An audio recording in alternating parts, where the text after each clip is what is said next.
So have yours ఇప్పుడే గీతాంజలి మళ్ళీ వచ్చింది, సినిమా అయితే చూడడం జరిగింది.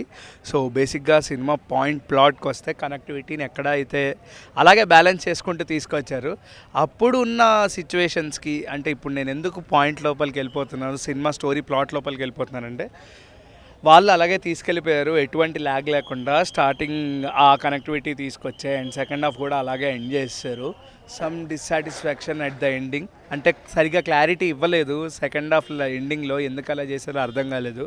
లాస్ట్ టైం మనం గీతాంజలి ఫస్ట్ పార్ట్ చూసుకుంటే అది యాక్చువల్లీ ఒక ఇంట్లో జరిగే స్టోరీ. అప్పుడు బడ్జెట్స్కి ఓకే కోన వెంకట్ గారు పెద్ద ప్రొడ్యూసరే, కానీ ఓకే ఇలాంటి ఒక సినిమాకి ఈ బడ్జెట్ సరిపోతుందని చెప్పేసి ఇక్కడ కూడా ఎంత పర్ఫెక్షన్గా తీశారో ఇక్కడ పర్ఫెక్షన్ అనేది మిస్ అయింది.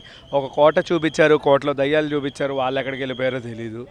రావు రమేష్ గారిని తీసుకొచ్చారు, ఆ గీతాంజలిని మళ్ళీ బ్యాక్ తీసుకొచ్చారు, వాళ్ళిద్దరికీ గొడవ జరిగింది అంటే ఈ యొక్క పాయింట్ ప్లాట్ని సెకండ్ హాఫ్లో ఎక్కడో మిస్ చేసి కన్ఫ్యూజ్డ్గా కామెడీ కామెడీ బాగుంది, ఎంజాయింగ్గానే ఉంది, కానీ కొంచెం క్రింజ్ కామెడీలా అనిపించింది. ఓకే కామెడీ సత్య గారు బాగున్నారు, సునీల్ గారు బాగున్నారు, బట్ బేసిక్గా ద మెయిన్ ప్లాట్ లాస్ట్ 15 మినిట్సే ఎవరైనా అబ్జర్వ్ చేసేది క్లైమాక్స్. ఆ క్లైమాక్స్ సరిగ్గా పోర్ట్రేజ్ అయిపోతే వేస్ట్ అనిపించింది. So cinema overall point of view గురించి వస్తే ఇది పక్కా ఒక హర్రర్ కామెడీ సినిమానే.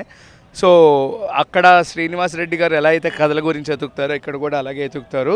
సో వాళ్ళకంటూ ఒక ప్రొడ్యూసర్ దొరుకుతాడు, ఇదే కథ, దీనికి ఇంకొక కోట, దీనికి ఇంకొక మహల్ అని చెప్పేసి ఇంకొకటి యాడ్ చేశారు తప్ప దీంట్లో ఇంకొక కొత్తదనం ఏం కనిపించలేదు నాకైతే.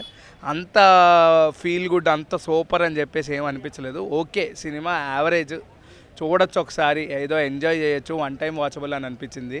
మీకు కూడా అలాగే అనిపిస్తుంది, ఎందుకంటే కొన్ని కనెక్టింగ్ పాయింట్స్ అవన్నీ బాగా మిస్ చేశారు అనిపించింది. So nothing to encourage are appreciate more, just average movie. So మీరు ఒకవేళ చూడాలనుకో హ్యాపీగా మీ రివ్యూ ఎలా అనిపించిందో కింద అయితే కమెంట్ చేయండి, మీకు ఎలా అనిపించిందో కింద అయితే కమెంట్ చేయండి. Thank you.